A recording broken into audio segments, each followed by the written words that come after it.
Thanks, Todd. And the boss has sounded off, and the horses are getting ready for the 44th running of the Haskell. Number 1 is Coil. Will he win it like his daddy did Point Given in 2001? Bob Baffert, Martin Garcia will try to win their 5th Haskell and 2nd in a row for the Pegram Silks. Coil currently at 5-2 right now from the 3-1 morning line. The number 2 in here, Joe Van, Todd Fletcher, and Joe Bravo bringing this one in from Churchill Downs when running a good third base finish in the Matt Win. Ran in the Peter Pan behind Alternation and Adios Charlie as well. A horse that won the Illinois Derby in April. Just a little bit off the place. I would think Joe Van would show a little speed. Going to be very interesting what happens with Coil on the rail. The rail has been a dead proposition all day today. Get Mike Kersey's check mark on the 2, Joe Van, and gets Jersey Joe Bravo. There's the 3, Pants on Fire, George and Lori Hall, their first runner in here. They also got the 5, Ruler on Ice. Pants on Fire won the Pegasus last time. Here's the 4, Concealed Identity. Long shot at 21-1 for Edmund Gaudent and Chris the Karl. Here's the 5, Shackleford, and he put on a show coming out here. He is worked up, but Jesus Castanon told me earlier, if he wasn't worked up, I wouldn't know what to do. He's sweating like he was in the Preakness. Definitely on his toes, putting on a little show.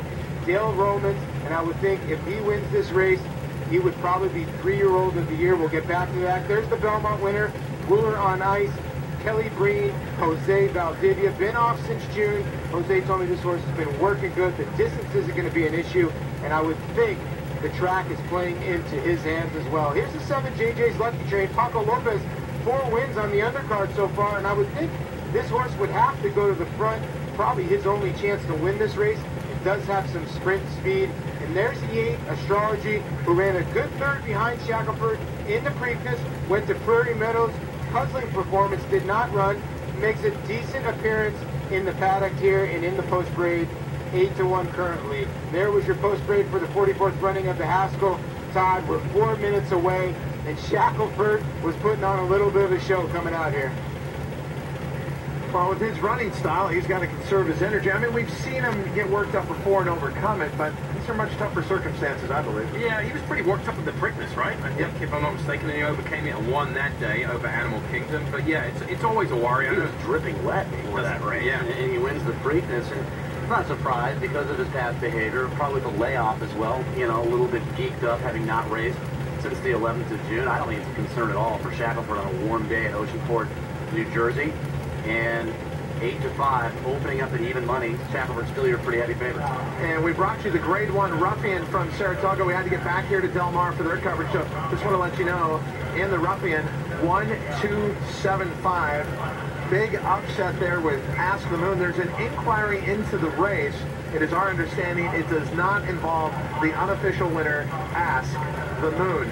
Paulie, as we continue to watch this field warm up for the 12th of month, there's a lot of variables, obviously. We're talking about the appearance of Shackleford. You're talking about maybe the rail not being a good place. So if you make a case between the 1 and the 5 here as possibly having some obstacles up against him, who are the horses that can beat him?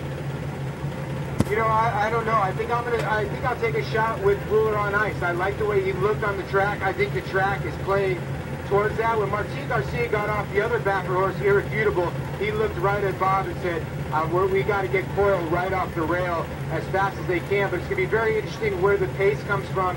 But I think Ruler on Ice, especially with Stay Thirsty winning yesterday the way he did, I think would take a shot at 6-1. It's very, you know, we're talking about horse of the year. It seems like the 3-year-old champion comes out of this race. Last year, Looking at Lucky. The year before, Summerbird, who ran 3rd, was the champion 3-year-old. But the horse of the year won the race. Rachel Alexandra.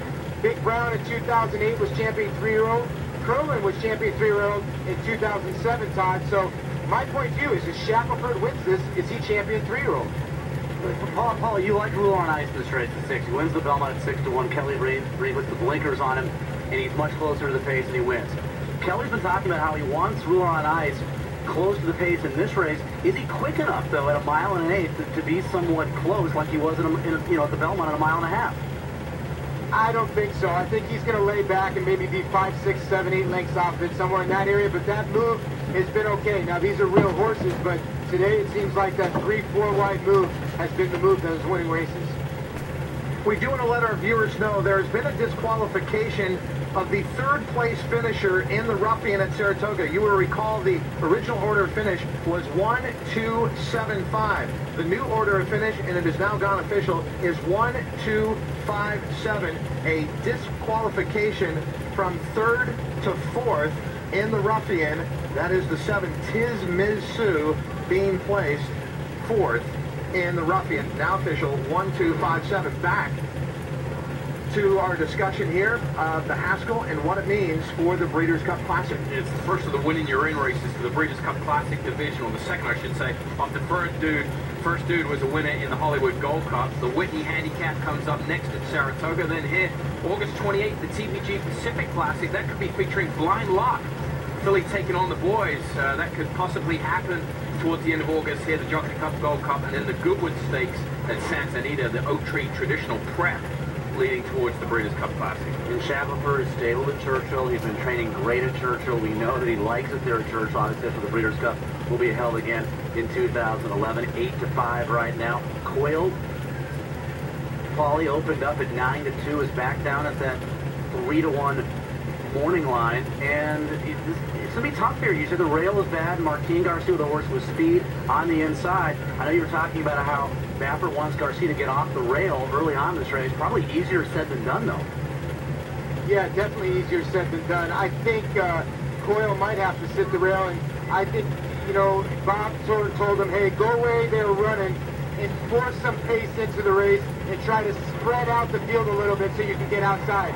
I think, as you hear the crowd, Larry Coleman's calling the horses to the post here, they're getting close to the gate. I think what he's talking about, Matty, is to maybe send Coil out of there and try to spread the field out. Then they can move Coil, because I think if you bunch up a little bit, like you said, easier said than done. The field is almost at the starting gate for the Grade 1 Haskell.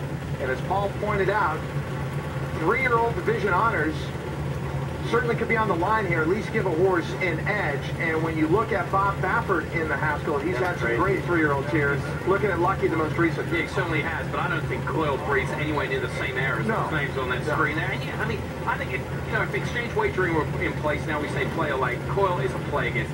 I mean, these horses he's been beating, Switzer's Demand, Spud Spivens, Run Flat Out. They'll all be 10-1 in here. First start on dirt. Let's return to Paul LaDuca as the field loads for the Grade 1 Haskell. JJ's Lucky Train going into the starting gate, stall 7. Here's Concealed Identity and Krista Carlo into the gate. That leaves Astrology and Julian LeBaroux to take the outside stall. Here comes Astrology into line. One more left to load for the Haskell. Let's go to Larry Comas for the Karl.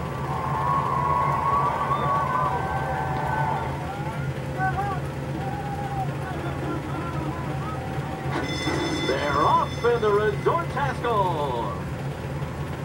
And Jovan is sent on the inside. There goes Shackleford. JJ's Lucky Train is right there too. And Pants on Fire and Ruler on Ice. Fire and Ice are together. They're 4th and 5th in the early stages. Then Concealed Identity, Astrology, and Coil has been taken to dead last by Martin Garcia. And they're 10 lengths off the lead as Jovan and Joe Bravo are on top to a 23 1/4. They're on top by almost a length and a half over Shackleford in second. Concealed Identity rides the rail. Pants on Fire in between horses. JJ's Lucky Train is 3 deep as they go to the backstretch. 2.5 lengths off the lead. And then the Belmont Stakes winner, Ruler on Ice. He's got 5 to make up. Astrology is next. Coil is closer. He's outside of Astrology with 5 furlongs to go. The half was at 47 seconds flat. A sensible pace for Jovan, who continues to lead, and Shackleford's right at him on the outside. Shackleford only a neck off of Jovan at the half-mile pole. On the rail, Concealed Identity is right there. And then it's JJ's Lucky Train. Pants on Fire ridden for more speed. Ruler on Ice is still 5 lengths off the lead. Astrology is next, and Coil is still the trailer. They went 3/4 in 1:10 and Shackleford has taken the lead coming to the quarter pole. It is Shackleford. JJ's Lucky Train running a big one. Pants on Fire between those two. And here comes Coil on the far outside. He's charging. Ruler Eyes, Astrology next. It's Shackleford. Coil in the middle of the racetrack. And then it's JJ's Lucky Train. Ruler on Ice at the rail. It's Coil. Shackleford to the wire. Here's the finish. Coil has won the Haskell. He beat Shackleford by a head. Ruler on Ice was third, and then came JJ's Lucky Train. The final time, 1 minute 48 and 1 minute. What a rendition. The 44th running of the Haskell goes to who else? The master, Bob Baffert. This horse looked a little like Zenyatta in the Breeders' Cup Classic. Did not like getting dirt in his face early. Was way back. But Martin Garcia, very, very patient. And gives Shackleford credit. This horse always digs in at 3-2. But Coil and the master Bob Baffert wins his 5th Haskell. And the colors will not change in 2011. They go to Mike Pegram. What a great ride and what a great race. 1-5 is your order of finish. Coil, and guys, he talked about taking the blinkers off and taking his horse back. And, you know, the track played to this running style. Martin Garcia did a good job getting this horse to the outside. I mean, not only was he dropped back to last, guys, but he was last all by himself going to the first turn of this race. He was. This was a very, very good performance. I didn't like this horse coming in, but he's a much better horse on dirt. They changed the running style. Similar to Tres Brachos in the San Diego yesterday. They took him off the pace. They take the blinkers off. They take Coil off the pace. And when Martin Garcia started to ask him in the middle of the turn, he really was picking him up and picking off the horses in front of him. And he hadn't moved on him, really turning for home. Once he did, he just exploded down the lane. We'll have prices for you from the Grade 1 Haskell. Talk about the impact win here by Coil. And we'll have the third from Del Mar in just 15 minutes. It's all coming up right after this.